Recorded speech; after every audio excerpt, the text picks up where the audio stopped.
자, 오늘 말씀 보도록 하겠습니다. 오늘 말씀 창세기 2장 4절에서 7절의 말씀입니다. 창세기 2장 4절에서 7절의 말씀입니다. 창세기 2장 4절에서 7절. 자, 제가 한 절 읽고 여러분들이 한 절 읽도록 하겠습니다. 이것이 천지가 창조될 때에 하늘과 땅의 내력이니 여호와 하나님이 땅과 하늘을 만드시던 날에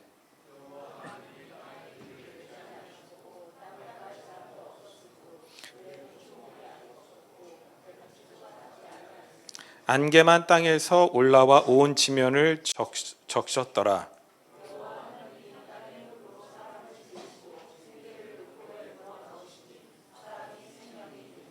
아멘, 아멘. 자, 오늘은 창세기 강의 12번째 시간으로 여호와 하나님의 호흡이라는 주제를 가지고 말씀을 다루도록 하겠습니다. 자, 우리는 지난주 안식에 대해서 우리가 좀 심도 있게 다뤄봤습니다. 자, 하나님은 반드시 당신의 안식과 우리의 안식을 언약 가운데서 완성해 가시는 분이심을 믿습니다. 아멘. 여러분들 다 확인하셨고요. 또 그렇게 믿고 소망하며 천국과 안식을 바라보며 살아가는 주님의 자녀들 되시리라고 믿습니다. 자, 오늘은 일단 좀 어려운 부분을 좀 지적을 해야 돼요. 그러니까 제가 오늘 아침에 설교를 하면서 그런 생각이 있고, 내가 굳이 이걸 왜 문제 삼아서 이렇게 나도 힘들고 듣는 분들도 힘들게 했을까라고 생각을 하지만, 그러니까 저는 아직까지 교회를 다니면서, 제가 어려서부터 교회를 다니면서 단 한 번도 단 어떤 목사님도 이 부분을 가지고 설교를 해서 뭐 설명하신 적이 없어요. 설명하신 적이 없어요. 그러니까 아무도 안 하는 건데, 그래도 저는 이걸 꼭 해드려야 될 것 같아서 하는 건데, 하면 후회가 될 것 같기도 하거든요. 자, 중요한 게 첫 번째 한번 따라합시다. 하나님의 이름. 하나님의 이름에 대해서, 물론 이건 제가 로마서 강해를 할 때 로마서 1장을 강해하면서 3년 전에 이미 다뤘던 내용이기도 해요. 근데 여러분들 3년 전에 다룬 걸 기억하고 계신 분들 계세요? 없으시잖아요. 혹시 있으시다면 빨리 테스트를 거쳐서 멘사 회원으로 가입을 하시는 게 좋고, 뭐 그 정도 되시면 여기서 그냥 설교를 하시는 게 더 옳다고 생각을 합니다. 여러분들 창세기 1장 1절부터 시작해서 창세기 2장 3절까지 이게 끊어져요. 그리고 창세기 2장 4절부터 그 이후로 가장 큰 차이점이 무엇이냐면요, 하나님을 표기하는 방법이 다르다라는 거예요. 창세기 1장 1절부터 창세기 2장 3절까지는 하나님을 뭘로 표현하냐면 엘로힘이라고 표현을 해요. 그리고 창세기 2장 4절부터는 이름이 바뀌어요. 뭐라고 바뀌냐면 여호와 하나님으로 표기가 된다라는 거죠. 자, 그러면 그 의미가 무엇이고 뜻이 무엇인지 볼까요? 하나님이라고 표기되어 있는 창세기 1장 1절부터 2장 3절까지의 표기는 엘로힘이에요. 한번 따라합시다. 엘로힘. 자, 이건 뭐라겠어요? 엘이라는 신이라는 단수 보통 명사를 복수형으로 바꾼 거예요. 그래서 엘로힘은 정확한 의미는 뭐예요? 신들이에요. 따라합시다. 신들. 자, 그러면 이 신들이라는 복수 명사가 있으면 하나님이 말씀하셨다, 하나님이 심판하셨다, 하나님이 이루셨다, 하나님이 행하셨다라고 표현을 할 때 그 동사, 복수 명사 뒤에 붙는 동사는 무슨 형태가 돼야 돼요? 단수 형태가 돼야 돼요? 복수 형태가 돼야 돼요? 우리말은 다 단수예요. 그렇죠? 그가 갔다, 그들이 갔다. 똑같죠? 그가 갔다, 그들이 가들 했다? 뭐야 이게? 그러니까 우리 말로는 되게 어색한데, 대부분의 외국의 언어들은 여성형이면 여성형, 단수면 단수, 복수면 복수 형태의 동사나 나머지 단어들이 형태가 바뀌어요. 그래서 헬라 히브리어를 공부하는 게 어려워요. 그래서 헬라 히브리어는 언제만 공부하냐면 시험 전전날부터만 공부해서 바짝 외워서 시험에 쓰고 삭제되는 거예요, 머릿속에서. 왜냐하면 규칙보다 불규칙이 훨씬 많아요. 그렇죠? 여러분들 영어도, 그러니까 규칙 불규칙이 있는데, 제가 영어 단어를 외울 때마다 드는 생각 중에 하나는, 이럴 거면 규칙 불규칙을 왜 만들어놨지? 규칙보다 뭐가 더 많아요? 불규칙이 훨씬 많기 때문에. 그리고 실제로 우리가 쓰는 건 불규칙이 훨씬 많거든요. 마찬가지로 복잡해요. 자, 그러면 엘로힘이라는 복수 명사 뒤에 뭐가 붙어야 돼요? 복수 동사가 붙어야 되는데 대부분 성경 안에서는 어떻게 사용되어져요? 엘로힘이라는 복수 명사 뒤에 단수형 동사가 사용되어져요. 그러니까 하나님들이라는 그것을 하나로 본다라는 거예요. 그러니까 하나님은 하나님 혼자 계신 게 아니라 성부, 성자, 성령, 하나님들, 신들로 존재하는데 그분들이 행하시는 것은 하나이기 때문에 뭐요? 단수 동사의 형태로 사용이 되어진다라는 거예요. 자, 이 부분도 다뤘어요. 근데 창세기 1장을 제가 강의하면서 설명을 드렸죠. 뭐라고 설명드렸냐면 창세기 1장 26절에 보면 하나님께서 이르시되 우리의 형상을 따라 우리의 모양대로 우리가 사람을 만들고 라고 나오죠. 여기서 만들다, 엘로힘, 하나님이 만들다. 그럼 뭘 사용해야 된다고요? 구약 성경의 원칙대로 따르면 단수형 동사가 사용되어져야 된다라는 거죠. 근데 여기만 복수 형태의 동사가 사용되어졌다라는 거예요. 구약 성경에서 딱 몇 번만? 네 번만. 그리고 이렇게 네 번만 엘로힘 뒤에 복수형 동사가 사용되어진 예들을 찾아보니까 하나같이 하나님과 우리 사이에 어떤 밀접한 관계를 설명하려고 할 때 사용되어지더라라는 거예요. 그러니까 하나님께서 그냥 내가 너희를 만들었어 이래도 되는데 우리가 우리의 형상을 따라 우리의 모양대로 사람을 만들자. 이게 제가 창세기 1장에서 마치 뭐 하는 것 같다라겠어요? 회의하는 것 같더라라고 표현하잖아요. 그렇게 뭔가 대단히 고심하시고 고민하시고 관계를 형성하고 언약을 맺는 장면 같은 부분에서만 복수 형태로 사용되어지고 대부분은 단수 형태로 사용되어진다라는 거예요. 자, 이게 엘로힘이라는 단어의 특징이에요. 그런데 2장 4절에 와서 갑자기 야훼 엘로힘, 그러니까 여호와 하나님. 그러니까 제 이렇게 영상을 딱 보니까 제가 앞에 떠 있는 거 보니까 갑자기 이 글씨만 이렇게 나오니까 그냥 아까 찬양했던 영상으로 띄워주세요. 우주 공간이 나은 것 같아요. 뒤가 배경을 좀 바꿔주시면 감사하겠습니다. 자, 봅시다. 여호와 하나님, 그러니까 야훼 엘로힘이잖아요. 야훼 엘로힘. 자, 이게 뭐냐? 하나님의 고유의 이름이에요. 그게 뭐요? 스스로 있는 자. 한번 따라합시다. 스스로 있는 자. 자, 이게 뭐예요? 하야라는 단어예요. 그러니까 존재하다라는 단어에서 파생된 야훼 엘로힘. 그러니까 하나님인데 어떤 하나님이라고요? 스스로 존재하고 스스로 있는 하나님이라는 의미의 단어를 창세기 2장 4절부터 모세가 사용하고 있다라는 거예요. 그리고 여기를 기점으로 해서 구약성경 전체 안에서 야훼라는 단어가 무려 6,800번이 등장을 해요. 엄청나게 많죠? 그 이야기는 창세기 2장 이후로 하나님을 표현하는 구절로 그만큼 중요하게 사용되었다라는 뜻이 된다라는 거죠. 그런데 이걸 가지고 제가 이걸 왜 얘기를 하냐면 이걸 가지고 구약 신학계에서는 잘 보세요, 여러분들. 왜 창세기 1장, 창세기 2장을 똑같이 누가 썼어요?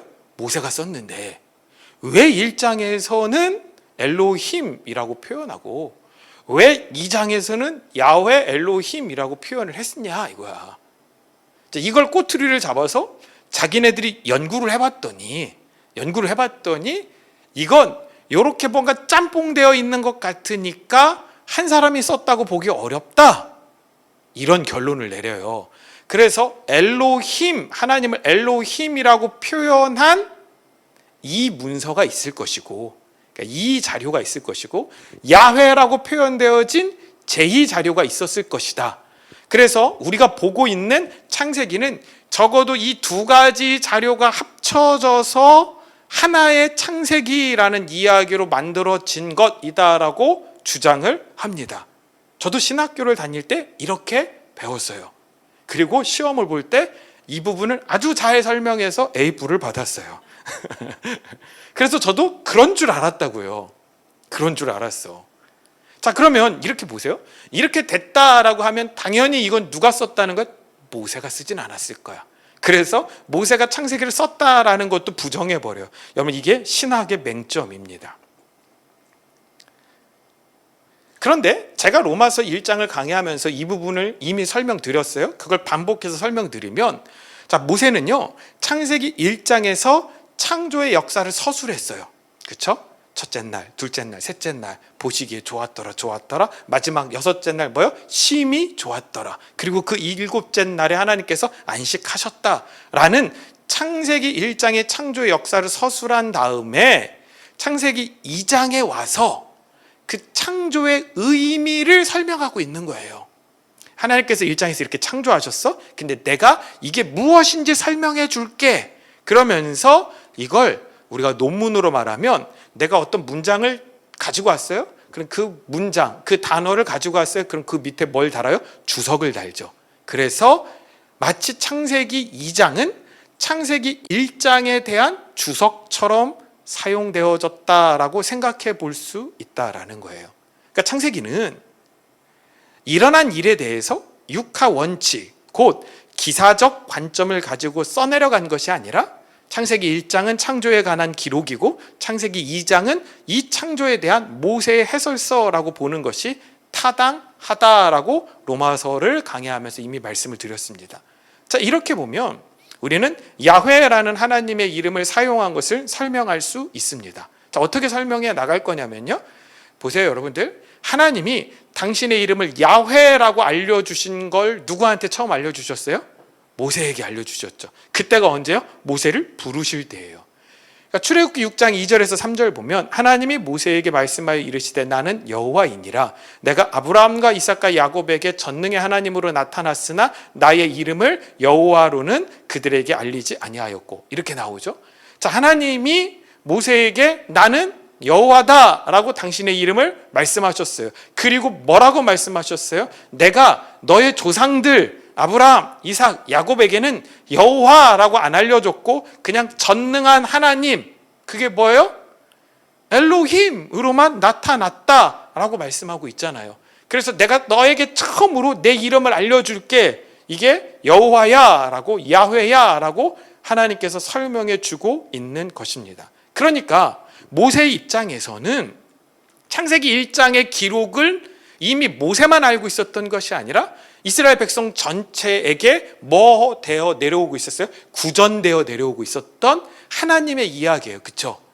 그러니까 그 사람들은 다 엘로힘, 그 하나님이 창조하셨다라고 이해를 하고 있어요. 근데 거기에다 갑자기 야훼를 갖다 붙이면 사람들이 무슨 생각할까요? 아닌데 그냥 엘로힘인데, 그렇죠? 근데 모세가 야훼 엘로힘이야 라고 하면 무언가 거기서부터 문제가 생길 수 있어요. 그러니까 그 창조 기사, 창조의 이야기에 대해서는 모세가 그대로 적는 거예요.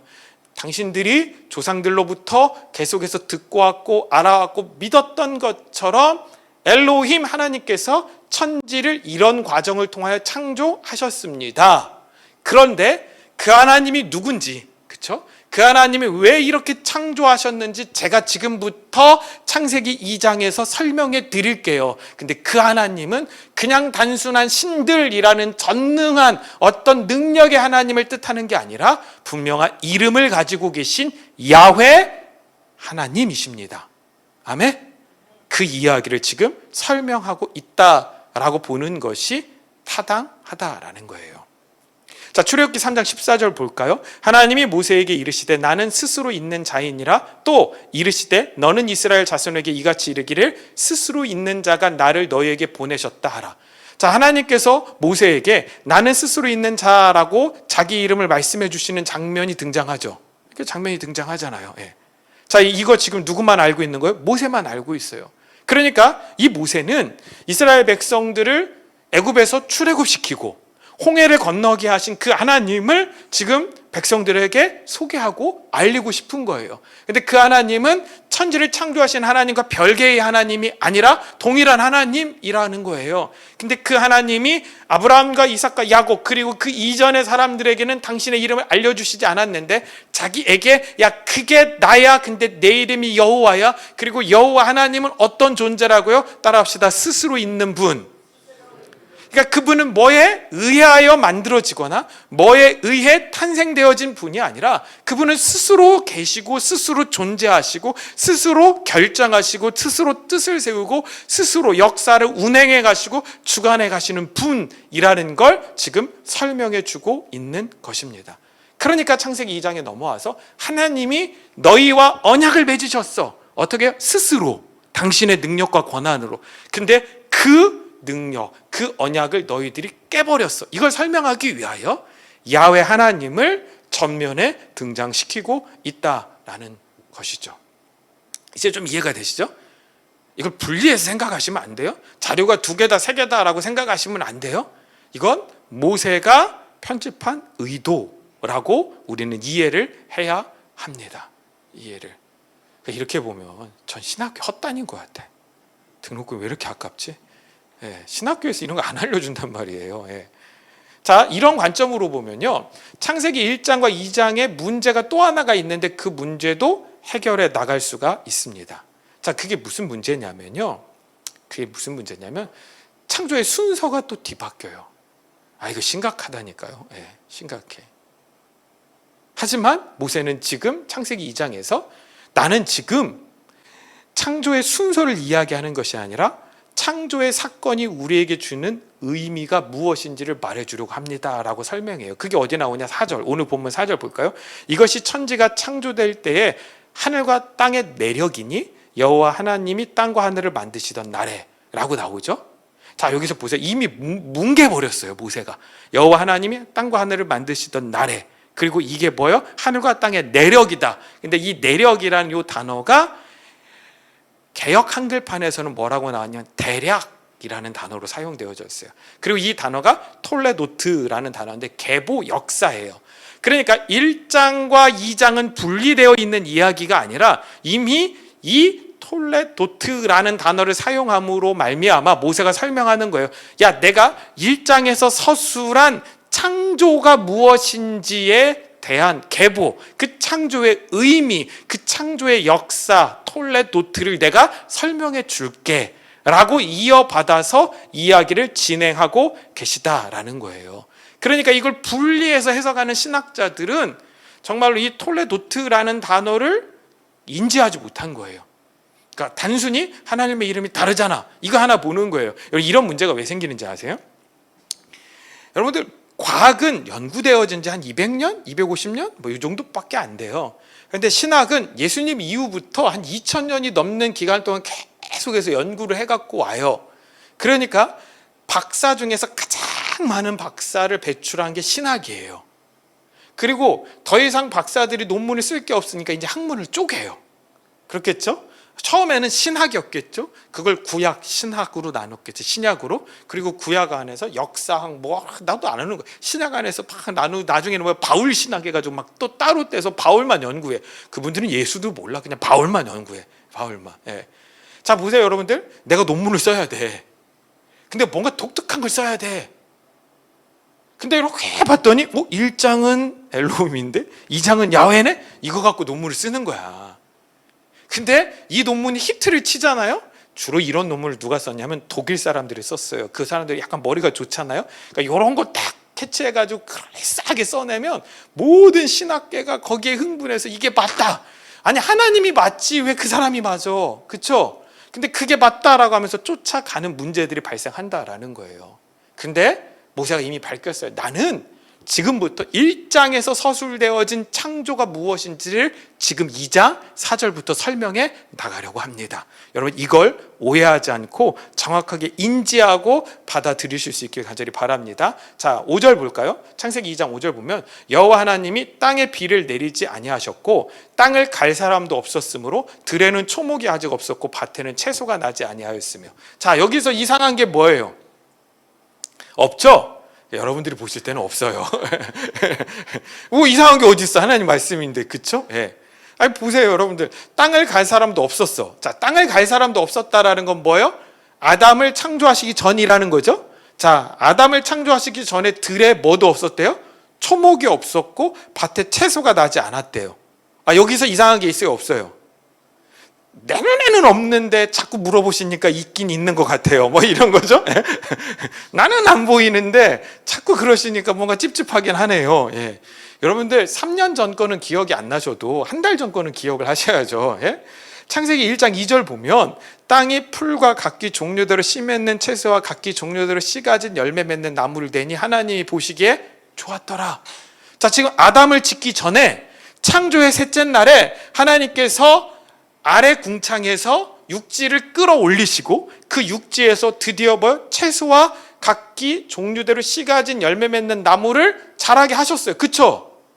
그러니까 인간을 짓기 전에 이미 채소와 열매 맺는 나무를 짓게 하셨다고요. 맞죠? 근데 지금 2장 5절에 와서는 모세가 무슨 얘기를 하고 있는 거예요? 아니야. 땅을 갈 사람이 없어서 들에는 초목이 아직 없었고 밭에는 채소가 나지 않았어. 자, 이거 무슨 얘기라는 거예요? 무슨 얘기라는 거야? 이런 것들 때문에 신학자들이 이 둘은 각기 다른 기록물로 존재를 하고 있었다. 그런데 모세가 아무 생각 없이 이 둘을 합쳐서 하나의 창세기로 만들었다 라고 신학생들을 가르쳐요. 말도 안 되는 소리죠. 그리고 또 모세를 그렇게 공격하기는 어려우니까 이건 모세의 작품이 아니다. 모세는 이렇게 썼을 리가 없다. 그러니까 이건 이스라엘 역사 후대의 역사 신학자들이, 그러니까 이스라엘 역사 후기 한참 뒤에 역사 신학자들이 나라가 자꾸 기울어 가니까 나라의 자긍심을 잃어버린 사람들을 위하여 하나님께서 처음에 우리를 사랑하시고 우리를 택한 하나님께서 처음에 세상을 이렇게 창조하셨다라고 자기들 민족 안에 있는 창조설화를 짬뽕해서 만든 거다라고 가르쳐요. 자, 그럼 이게 무슨 문제가 있어요? 일단 모세가 만들었다, 이 글은 모세의 글이다라고 누가 말씀하셨어요? 예수님 말씀하셨죠. 그 예수님을 부정해 버리는 거예요. 그리고 또 누굴 부정하는 거예요? 모세도 부정하는 거죠. 더 문제는 뭐요? 하나님의 말씀은 누구의 감동으로 쓰여졌어요? 하나님의 감동으로 쓰여진 거잖아요. 근데 하나님께서 이렇게 말도 안 되는 편집을 하도록 내버려 두신 하나님이야. 자, 그럼 그 하나님이 좋은 하나님이에요? 나쁜 하나님이에요? 능력의 하나님이에요? 능력 없는 하나님이에요? 하나님도 부정해 버리는 거죠. 말도 안 되는 거예요. 그래서 아주 멀쩡하게 생긴 애들이 고등학교 2학년 때 갑자기 은혜를 받아서 소명을 가지고 신학교를 갔다가 신학교를 졸업할 때 무신론자들이 되는 거예요. 내가 신학교 졸업할 때 보니까 하나님 없더라. 그래서 철저한 인본주의자가 되어버립니다. 그냥 성경을 바탕으로 본문 한 구절 쭉 읽고 자기가 주장하고 싶은 거 주장해요. 자기 의견을 그냥 피력해요. 그리고 자기 소견을 밝히는 것이 설교라고 착각하도록 만들어버린 것이 지금의 이 세대가 되어버렸어요. 그리고 감동적인 이야기 하나 끌고 와서 그걸 가지고 교훈으로 툭 던져요. 네. 그러니까 여러분들 설교의 마무리들을 보면 어떻게들 하세요? 막 감동적인 스토리 막 끌고 와가지고 막 얘기를 하면 여러분들 참 힘들잖아. 여기서 안 힘든 사람이 어디 있어? 여러분 잘 모르시죠? 잘 몰라요. 예. 제가 옛날에 초등학교 1, 2학년 아이들이 이렇게 있는데 그 앞에 설교하는데 애들이 설교 안 듣더라고. 그래서 기도의 시간을 기도하는데 기도를 안 하더라고. 그러다가 제가 그랬거든요. 야, 니들도 힘들지? 근데 막 애들 울기 시작하는 거야. 그러면서 갑자기 막 기도를 해. 그 선생님들이 와, 은혜 받았다. 은혜 받은 거 아니야. 그냥 그 감정을 건드린 것 뿐이야. 니네 힘들지? 그 한마디가.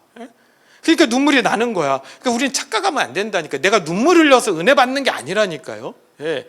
하나님의 말씀이 내 이성을 굴복할 때 은혜예요. 아멘?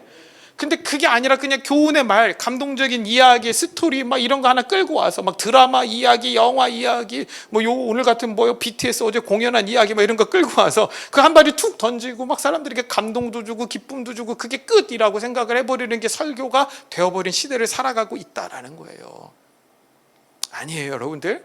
하나님의 말씀은 단 한 글자도 단 한 단어도 오류가 없음을 믿으시길 하기를 소망합니다. 그럼 우리가 해야 되는 문제는 무슨 문제냐면 이거 틀렸어, 이건 자료가 짬뽕된 거야, 이건 모세가 쓰지 않았어 라고 이야기할 게 아니라 왜 하나님이 이렇게 쓰셨을까를 고민해 봐야 된다라는 거예요.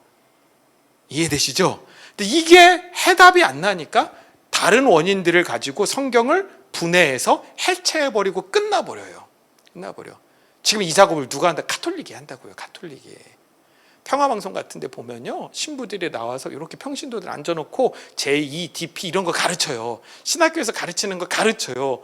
그리고 이게 자료들이 짬뽕 되어져서 이렇게 하나님의 말씀이 구성되어진 겁니다, 이렇게 하고 깊이 설명도 안 하고 끝내버려. 그러면 사람들이 그걸 들으면서 무슨 생각이, 하나님의 말씀이 하나님의 감동으로 된 게 아니네? 사람들이 네 가지 자료를 짬뽕한 거는 이러고 그냥 끝내버린다니까요. 근데 점점 이 개신교가 뭘 따라가요?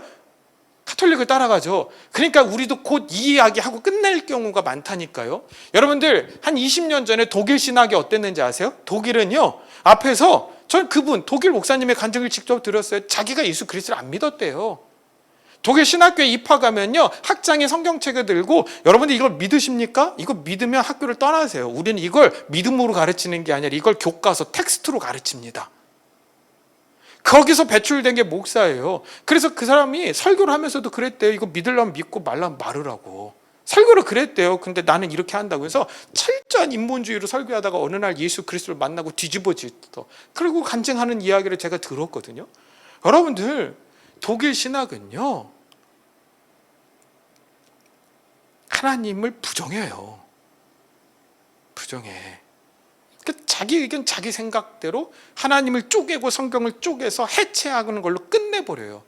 이제 한국 교회도 지금 인본주의가 막 물어오는 것 같죠? 근데 그 인본주의 끝이 뭘까요? 성경을 완전히 부정하는 것으로 발전해 갈 수밖에 없다라는 거예요. 그래서 저는 이런 공격이 언젠가는 여러분들에게 다가올 때 이 부분을 믿음으로 방어하시라고, 이걸 하나님 뜻 안에서 해석해 드리려고 나름의 몸부림을 치고 어렵지만 설명을 드리는 것입니다.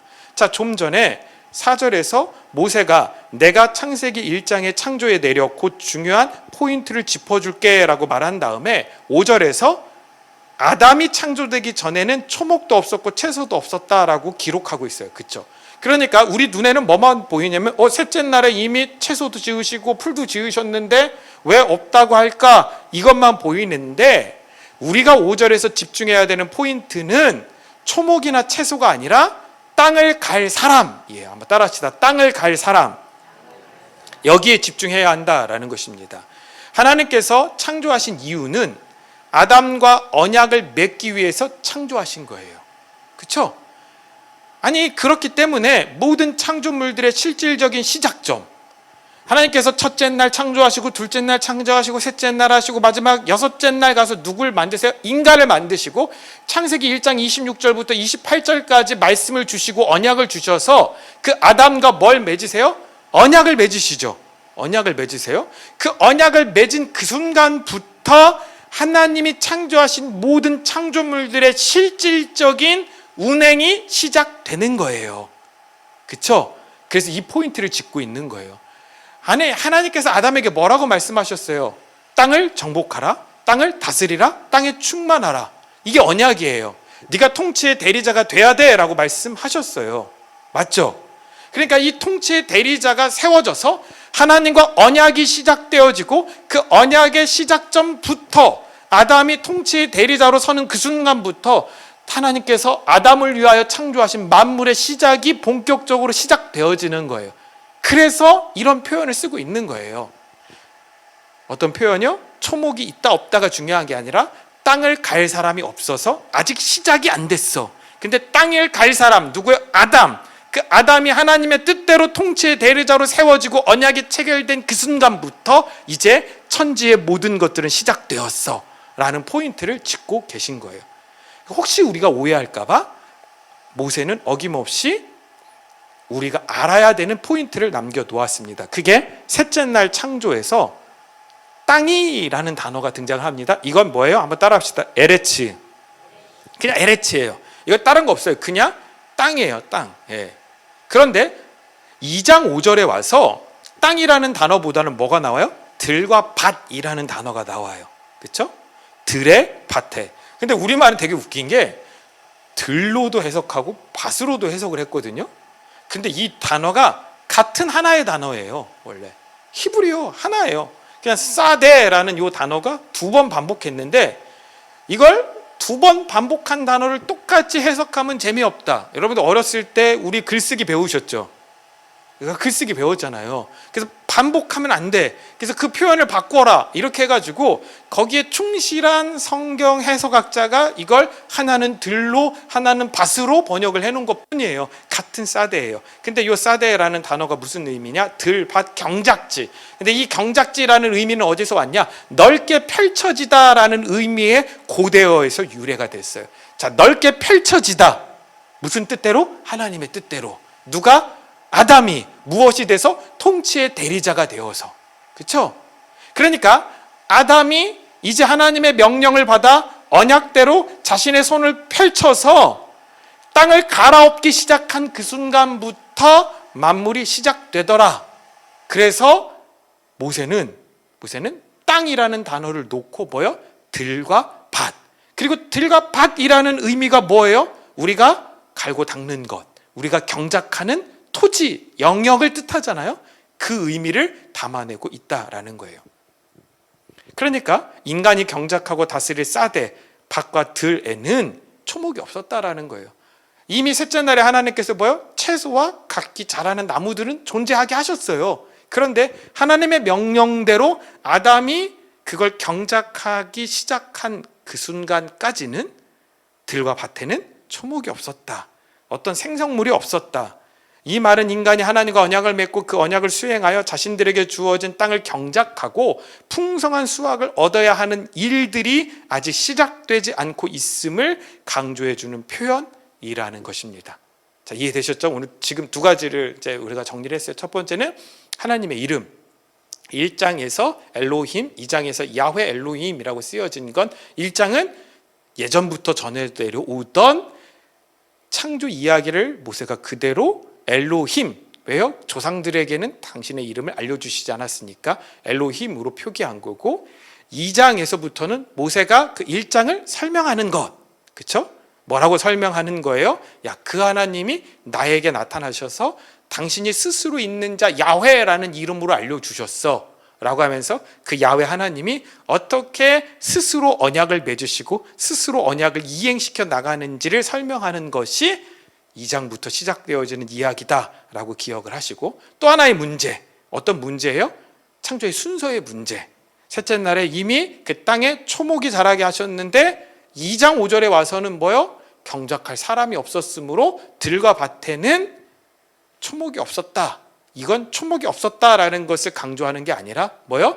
땅을 갈 사람, 아담을 아직 짓지 않으셨고 아담과 언약이 체결되어지지 않는 그 순간에는 뭐라고요? 모든 창조물의 근본적이고 실질적인 시작이 아니었다라는 것을 설명해 주는 구절이라고 여러분들 이해하시면 좋을 것 같습니다. 자, 그리고 넘어갑시다. 이제 7절이에요. 여호와 하나님이 땅의 흙으로 사람을 지으시고 생기를 그 코에 불어 넣으시니 사람이 생명이 되니라. 자, 하나님께서 사람을 흙으로 지으셨다라는 기록이에요. 자, 1장을 다루면서 이미 설명을 드렸어요. 땅의 흙이라는 단어가 히브리어로 뭐예요? 아파르민 하 아담마예요. 이게 무슨 뜻이에요? 땅에서 올라온 마른 티끌. 마른 티끌이라는 말이 무슨 얘기냐? 후 불면 날아가는 티끌에 불과하다라는 거예요. 사람이 티끌로 지어졌다라는 말이 무슨 뜻입니까? 사람은요, 하나님과의 언약의 관계 안에서 하나님께서 생명을 주시지 않으면 그저 티끌에 불과한 존재라는 것이에요. 얼마나 명확해요. 정말 제가 이렇게 호흡이 붙어 있지만, 제가 그래서 생기 있게 살아서 움직이는 것 같지만 만약 호흡이 끊어지면요, 호흡이 끊어지는 그 순간부터 우리 육체는요 부패하기 시작을 해요. 얼마 지나지 않아서는 역겨운 썩은 내가 진동할 거고요, 또 얼마 지나지 않아서는 모든 것이 다 썩어 땅의 티끌로 돌아갈 뿐이에요. 그러니까 육체의 호흡이 끊어져도 이렇게 되는데 하나님의 영의 호흡이 끊어지면 우리는 정말 아무것도 아닌 존재에 불과하다라는 거예요. 자, 우리가 지난주 공동체 성경 읽기에서도 나온 구절인데 창세기 18장 27절 보면 아브라함이 대답하여 이르되 나는 티끌이나 재와 같사오나 감히 주께 아뢰나이다. 지금 소돔과 고모라를 위하여 아브라함이 중재하면서 뭐라고 표현하냐면 자기를 낮추는 의미에서 자기를 뭘로 표현해요? 내가 아파르, 티끌에 불과합니다 라고 표현을 해요. 그러니까 하나님 앞에 엎드리는 자는 자신의 존재가 티끌과 같은 존재일 수밖에 없다라는 것을 깨닫는 자라는 거예요. 열왕기상 16장 2절 볼까요? 내가 너를 티끌에서 들어 내 백성 이스라엘 위에 주권자가 되게 하였거늘 내가 여로보암의 길로 행하며 내 백성 이스라엘에게 범죄하여 그들의 죄로 나를 노엽게 하였은즉. 자, 이 이야기는 북이스라엘의 왕 바하사를 향하여 하나님께서 책망하시면서 뭐라고 이야기하냐면, 야, 너 원래 티끌이었어. 그냥 먼지였어. 근데 네가 왕된 것은 내가 너를 티끌에서 끌어올려서 너를 이스라엘의 왕으로 삼은 거야. 그런데 네가 감히 나의 언약을 깨고 여로보암의 길을 걸어가, 이거예요. 그러니까 하나님께서 심판하시겠다라고 이야기를 하고 있는 것이죠. 요 두 구절에서 알 수 있는 것이 뭐예요? 저와 여러분들은 그냥 티끌이에요. 근데 하나님의 언약의 관계 안에서 하나님께서 우리에게 생명을 주셨기 때문에 우리가 생명을 가진 자처럼 보여질 뿐이라는 거예요. 하지만 하나님과의 언약의 관계가 깨지면 하나님 편에서 보실 때 우리는 그냥 인간, 아파르, 티끌에 불과한 존재일 수밖에 없다라는 거죠. 그래서 하나님과의 언약이 깨진 사건이 뭐예요? 선악과죠. 그래서 그 선악과를 따먹은 아담에게, 야, 너 이제 언약이 끝났어 라고 선언하실 때 뭐라고 선언하세요? 너는 흙이니 흙으로 돌아갈 것이니라. 정확하게 나오잖아요. 너는 흙이니 흙으로 돌아갈 것이니라. 너 이제 티끌이야. 그러니까 네가 나와의 언약을 깼으니까 너의 원래 자리 티끌로 돌아갈 뿐이야. 잘 생각해 보세요. 지옥은요 영원해요. 그렇죠? 천국도 영원해요. 영원하다는 건 동일하다니까요. 그러면 천국과 지옥의 차이는 뭐냐? 영원한 생명이 있느냐, 영원한 생명이 없느냐예요. 하나님과 함께 하는 것, 하나님의 생명을 누리지 못하는 것, 그것 자체가 지옥이에요. 그러니까 이 땅에서 우리가 풍요롭게 살더라도 하나님을 떠나서 살면 그 삶 자체가 지옥일 수밖에 없어요. 하나님께서 하늘을 약속하시고 그 하늘에서 아들을 보내어 하늘의 언어를 가르치셨고 하늘의 복을 말씀해 주셨음에도 불구하고 여전히 땅만 바라보고 땅에만 소망을 두는 인간들을 향하여 하나님께서 말씀하시는 거예요. 네가 그렇게 땅만 바라보고 땅만 소망하고 땅만 부러워하니까 너는 그 흙이니 흙으로 돌아갈 지니라. 그런데 놀랍게도 역사 속에서 하늘을 깨닫기 시작한 자들이 있더라는 거죠. 그 사람들을 하나님은 자녀라고 부르십니다. 비록 이 땅에 속하여 여전히 이 땅에 발붙이며 살아가고 있지만 이 땅을 영원한 거처로 삼지 않고 하늘을 소망하며 살아가는 자들을 향하여 이렇게 외치고 계십니다. 그게 요한계시록 18장 4절에 나와요. 같이 한번 읽어볼까요? 또 내가 들으니 하늘로부터 다른 음성이 나서 이르되 내 백성아 거기서 나와 그의 죄에 참여하지 말고 그가 받을 재앙들을 받지 말라. 아멘. 하나님 뭐라고 말씀하세요? 내 백성, 내 자녀, 내 아들들, 내 딸들아 거기서 나와. 거기서 나와. 거기가 영원한 게 아니야. 그게 영원한 너의 처소가 아니야. 거기서 나와. 그 죄, 땅의 죄에 참여하지 말고 그가 받을 재앙들을 받지 마. 너는 하늘의 사람이야. 하늘에 속한 자야. 내 백성이야 라고 하나님께서 이야기를 해주고 계십니다. 여러분들, 우리는요 땅과 함께 소멸당할 존재들이 아님을 믿으시길 간절히 소망합니다. 솔직하게 주위를 둘러보면 부러운 사람들이 얼마나 많이 있어요. 그렇죠? 예. 어제 BTS가 완전체로 컴백하는 첫 무대를 광화문에서 한다고 난리가 났더만요. 제가 요즘 뉴스를 잘 안 봐요. TV를 잘 안 봐서 BTS가 뭐 하는지도 몰라고, 사실 전 BTS에 관심이 별로 없어요. 예. 걸그룹에 관심이냐? 걸그룹도 관심이 없어요. 저는 아이돌을 보면요 누가 누군지를 몰라요. 몰라. 제가 아는 것 그러니까 음악 프로는 하나도 안 보니까. 음악 프로는 정신이 없어서 못 봐요. 요즘 찬양도 정신없어 죽겠는데 음악 프로 정신없어서 못 봐요. 그러니까 얘가 아이돌이다 이런 거 모르고 뭐 나중에 연기를 한다든지 뭐 예능 같은 데 나오면 아, 저 사람이 아이돌이에요. 그런 사람은 좀 알아보는데 몰라요. BTS도. 그래서 BTS 중에 제가 이름을 아는, 이름과 얼굴을 매치할 수 있는 친구가 B인가? 그 친구 옛날에 런닝맨에서 한번 나온 거 보고 잘생겼더라고. 그래서 B 제가 B구나 이거 알았어요. 여러분 어마어마하잖아요. 전 세계적으로 팬덤이. 예.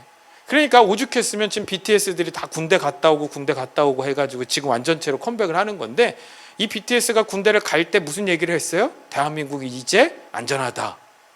감히 BTS가 군대에 있는 동안 북한이 쳐들어오면 전 세계 아미들이 참전할 거다. 그래서 대한민국 안전하다. 근데 지금 다 제대를 해서 걱정이에요. 대한민국의 안보가 흔들려요. 뭐 전 관심 없는데 제가 어제 걱정한 건 딱 한 가지예요. 야, 광화문 도로까지 다 막으면 차 엄청 밀리겠다. 절대 광화문 가지 말아야지. 그 근처 쳐다도 안 봤어요. 근데 그거 보겠다고 무료 입장권을 웃돈 주고 사고 팔고 해외에서 비행기 타고 오고 넷플릭스에서 전 세계 190개국에 라이브로 중계했다고 그러더라고요. 엄청난 거죠. 그래가지고 막 정부에서는 26만 명이 보러 올 거다 이랬는데 실제 인원은 2만 5천 명인가? 상암도 꽉 안 찬 거예요. 상암 월드컵 경기장도. 예. 하도 난리를 치니까 안 갔나 봐, 사람들이. 예. 예. 안 갔대요. 예. 왜냐하면 여기 동원된 공무원이 17,000명이거든요. 경찰 공무원이 17,000명이라 거의 1대1. 예. 1대1 케어가 가능했던 수준이었다 이런 이야기를 하더라고요. 예. 근데 이런 거 보면요, 한 번쯤 그런 생각 하시잖아요. 어떤 생각? 야, 한 번쯤은 이런 삶을 누려보는 거 참 좋겠다라는 생각이 들 때도 있잖아요. 나는 아니더라도 내 자녀들이라도 이렇게 되면 참 좋지 않을까. 예. 참 좋지 않을까 이런 생각. 저도 가끔 진명이 보면서 그런 생각 하거든요. 예. 진명이 끼가 있어. 우리 집에 다 아이인데 걔만 조금 이야. 그러니까 여러분들 앞에서 잘 안 그러는데 저희 집에서는 약간 이야. 왜 뭐지 쟤? 제가 맨날 그럴 정도로 이야. 이래가지고 진명이는 나중에 연예인 같은 거 하면 잘하겠네 이런 생각을 했는데, 요즘 안경 써가지고 애가 못생겨져가지고 안경 좀 벗어. 근데 안 보인대요. 뭐 어쩔 수 없이 써야지 그리고 파마했더니 더 이상해졌어 애가.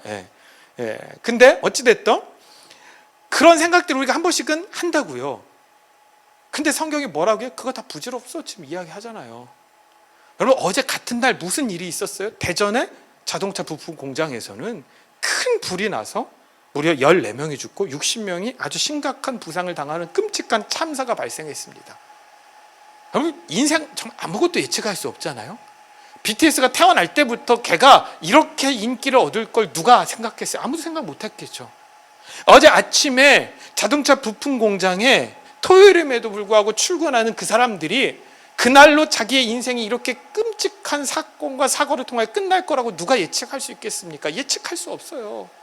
예수님 말씀하셨잖아요. 솔로몬의 모든 영광으로도 입은 것이 이 꽃 하나만 못하다. 여러분 솔로몬 시대에 솔로몬은 위대한 왕이었어요. 그러니까 솔로몬 옷 하나를 제작하기 위하여 최고의 옷감과 최고의 기술자들이 동원이 돼서 솔로몬 옷을 가장 화려하고 멋있게 만들었을 거예요. 그렇죠? 근데 하나님이 말씀하시는 거예요. 예수님 말씀하시는 거예요. 인간의 모든 기술과 모든 예술성이 다 들어가서 만든 그 솔로몬 옷도 하나님이 뜻과 섭리를 가지고 창조하신 들의 꽃 하나만 못해. 나는 거기에 가치를 두지 않아. 하나님 말씀하시는 거예요. 믿으시죠 여러분들? 네. 하나님은 뭘 중요하게 생각하신다고? 당신의 창조 그걸 중요하게 생각하신다고요. 네? 우린 이걸 깨달아야 돼요. 근데 이걸 깨닫지 못하도록 사탄은요, 우리로 하여금 늘 경쟁하게 만들고요, 그 경쟁에서 조금만 괜찮은 성적을 거둔 사람들에게 상과 부와 명예를 주어 모든 사람들의 부러움을 사게 만들어 버린다라는 거예요. 그래서 인간은 철저히 땅에 갇혀서 땅의 가치관 속에서 하늘을 바라보지 못하며 살아가고 있어요. 제가 이 이야기를 할 때마다 잘 쓰는 비유가 있잖아요. 저는 여러 가지 스포츠 경기에서 금메달을 주고 하는 것들 뭐 어떤 건 이해가 되고 어떤 건 이해가 안 되는 것도 하는데, 가장 이해가 안 되는 게 육상. 그것도 100m 10초 안에 끝나거든요. 4년 내내 준비해서 10초에 끝나. 야, 진짜 이거만큼 허망한 게 어디 있어요, 그렇죠? 근데 9초 5인가 3가 들어오면 금메달. 그래서 모든 영광과 부와 명예를 다 얻어. 우사인 볼트 이러잖아요. 아직도 그 기록이 안 깨지잖아요. 안 깨. 여자 100m에서는 그게 깨졌나 모르겠는데 근 30년 동안 안 깨졌던 기록이 뭐냐면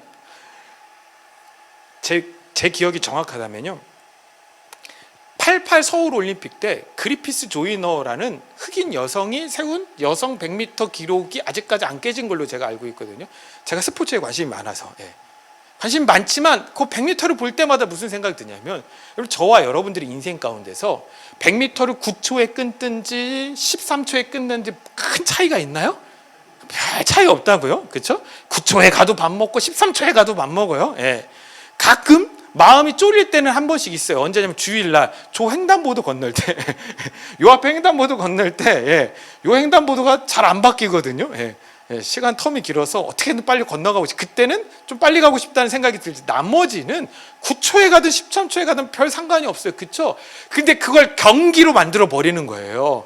그래서 9초에 들어온 사람한테 금메달 주고 부와 명예를 주니까 모든 사람들의 소망이 뭐예요? 그 9초를 뚫는 거야. 그렇죠? 그러니까 뭐야? 그 모든 단거리 뛰는 사람들의 유일한 소망은 그 9초 벽을 허무는 거야. 9초 벽을 허무는 거. 그러니까 땅에 매여서 땅의 가치관 속에 갇혀서 하늘을 바라보지 못하도록 만드는 게 사탄의 수단이에요. 음모예요. 근데 그 속에 갇혀서 인간은요, 자신이 돌아가야 될 하늘을 바라보지 못하고, 나는 이 땅이 좋아, 나는 이 땅에서 영광을 얻을 거야, 나는 이 땅에서 상급을 받을 거야, 나는 이 땅에서 영원히 살아갈 거야 라는 헛된 꿈을 꿀 수밖에 없다라는 거예요. 여러분들 분명히 기억하십시오. 그렇게 사는 사람들이 돌아갈 곳은 뭐밖에 없어요? 땅 하나밖에 없어요. 하나님 아담에게 하신 말씀 그대로 너는 땅이니 흙이니 흙으로 땅으로 돌아갈지니라. 오늘따라 이 조명이 난리네요. 조명이 더운가 봐. 에어컨 꺼서 더 그런 것 같아요. 그래서 조명이 이게 팬이 돌아가는 소리거든요. 팬이. 다음 주까지 시끄러우면 제가 전선을 끊어놓겠습니다. 조용하도록. 하지만 하나님은 땅의 티끌로 지은 사람 중에요, 당신이 그 코에 호흡을 불어넣어 생명이 되게 하셨어요. 그게 7절이에요. 여호와 하나님이 땅의 흙으로 사람을 지으시고 생기를 그 코에 불어넣으시니 사람이 생명이 되니라. 여기서 생기가 네샤마 하이거든요. 살아있는 호흡, 생명의 기운이에요. 생명이 네페시 하이예요. 동일하게 어떤 살아있는 존재라는 의미를 가지고 있어요. 그러니까 생명의 기운인 네샤마 하이는 인간에게 영구하게 주어지는 것이 아닙니다. 하나님께서 뭐요? 언제든지 가져가실 수 있어요. 여러분들 안에 호흡이 있잖아요. 이거 언제든지 하나님 가져가실 수 있어요. 그러니까 성경적으로 볼 때는 이렇게 우리가 호흡하고 있는 것, 이걸 생명이라고 보지는 않는다라는 거예요. 성경이 말하는 생명과 우리가 말하는 생명은 차이가 있어요. 이걸 구분할 수 있어야 돼요. 내가 호흡한다고 다 생명이 아니에요. 하나님이 말씀하시는, 성경이 말하는 생명은 뭐냐면 저와 여러분들이 구원마다 하나님 나라에 가서 누리는 그 영원한 생명, 이터널 라이프가 진짜 생명인 거예요. 아멘? 그러니까 지금 우리가 이렇게 호흡하고 있는 것은, 그리고 하나님 앞에 생명 가진 존재로 인정받는 것은 본질이 아니라, 실체가 아니라, 이건 다 뭐라겠어요? 모형이라고요. 어떤 모형? 결국 부활의 몸으로 천국에 가서 누리게 될 영원한 생명의 모형이에요. 그러니까 우리는 이 땅에서 지금 호흡을 하며 영적으로 살아가면서 뭘 배워야 돼요? 영원한 실체가 지금 이 모습이 아니라 하나님 앞에 나아갈 때 주어지는 영원한 생명의 모습이구나. 그 몸의 첫 열매가 누구라고요? 예수 그리스도구나라는 것을 우리는 배우고 익힐 수 있어야 한다라는 것입니다. 그런데 이 모형에 자꾸만 화려한 옷을 입히고 화려하게 꾸민다고 해서 이 모형 자체가 실체가 되지는 않아요. 그렇죠? 실체가 되지 않는다니까요. 여러분 어렸을 때 토이스토리 알잖아요. 정말 생명과 같은 인형 그거 가지고 다니다가 새로운 인형 사주면 그 인형 어떻게 갖다 버려버리죠. 그 인형에다 아무리 좋은 옷 입힌다고 돼요? 안 되죠. 여러분 저는 웬만해선 트라우마가 없는데 제가 가지고 있는 트라우마 중에 하나가 가위질을 잘 못해요. 칼질은 기가 막히게 하거든요. 가위질을 왜 잘 못하냐면 저희가 어렸을 때 여자들이 가지고 놀던 게 종이 인형 기억하시죠? 종이 인형 이렇게 모양 해가지고 옷 이렇게 걸어서 입히는 거. 저희 누나가 그거 갖고 놀 때 제가 오리겠다고 하면서 늘 목을 잘랐어요. 서투르니까 그때마다 하도 욕먹고 맞아가지고 아직도 가위질은 똑바로 못하겠어요. 그게 어떻게 가능하지? 저는 그게 신기해요. 가위질은 잘 안 돼. 라인을 따라 못 가겠어. 그래서 저는 대신 칼질을 해요. 그러니까 뭐예요, 여러분들? 거기에 뭐 화려한 옷을 입힌다고 그게 실체가 돼요? 아니잖아요. 그 모형이라니까. 이 모형이 아무리 잘 먹는다고 해서 그게 실체가 되냐고. 안 그래요. 그래서 하나님 말씀하신 거, 야 모형이잖아. 그 천국은 그것과 달라. 지금 그거 얘기하시는 거야. 근데 이걸 가지고 핵심을 못 잡으니까 뭐 천국에 가면 기억을 하냐 못하냐, 결혼을 했냐 안 해, 이런 거 따지고 있다고. 그러니까 하나님 말씀, 예수님께서 말씀하시는 거, 야 니네는 진짜 천국도 하나님의 말씀도 하나님의 능력도 몰라서 오해하는 거야. 이렇게 질문하고 계신 거예요. 이해되시죠? 아니 다르다니까요. 본질 자체가 그냥 모형일 뿐이야. 그래서 예레미야 애가에서 보면요 이렇게 나와요. 4장 20절 보면 우리의 콧김, 되게 웃기죠? 우리의 콧김 곧 여호와께서 기름 부으신 자가 그들의 함정에 빠졌으며 우리가 그를 가리키며 전에 이르기를 우리가 그의 그늘 아래에서 이방인들 중에서 살겠다 하던 자로다. 자, 예레미야는 창세기 2장에서 우리 코에 불어넣으신 뭐요? 하나님의 호흡을 이 콧김이라는 단어로 사용하고 있어요. 이 콧김이 뭐냐? 루아흐예요. 루아흐가 뭐예요? 하나님의 호흡, 하나님의 영이에요. 이해되시죠? 그러니까 콧김, 하나님이 창세기 2장에서 불어 넣으신 그 콧김을 본인은 뭐라고요? 루아흐, 하나님의 영이야, 하나님의 숨결이야, 하나님의 호흡이야 라고 표현해요. 근데 그걸 그렇게만 설명하는 게 아니라 우리의 콧김, 하나님의 영, 곧 하나님께서 뭐 하신 자? 기름 부으신 자. 그러니까 그 콧김, 하나님의 영을 누구랑 연결해요? 기름 부음 받은 자. 이게 뭐예요? 그리스도죠. 그리스도로 연결하고 있다라는 거예요. 그래서 예레미야 예가에 가서 맞아, 하나님이 진짜 생명을 주신 게 아니라 모형을 주셨는데 진짜 생명은 다시 우리의 코에 하나님의 호흡, 하나님의 영, 하나님의 숨결이 들어와야 돼. 근데 그건 누구라고요? 그리스도야 라고 우리 가운데 설명해 주고 있다라는 거죠. 모세도 오늘 이 부분을 강조해 주는 거예요. 창세기 1장의 창조는 역사적으로 매우 중요한데 더 중요한 것은 그 창조물들에 예수의 생명이 흘러가야 한다라는 것을 창세기 2장에서 설명하고 강조해 주는 거예요. 야, 이거 모형이야? 근데 실체가 올 거야. 그거 설명해 주고 있는 거예요.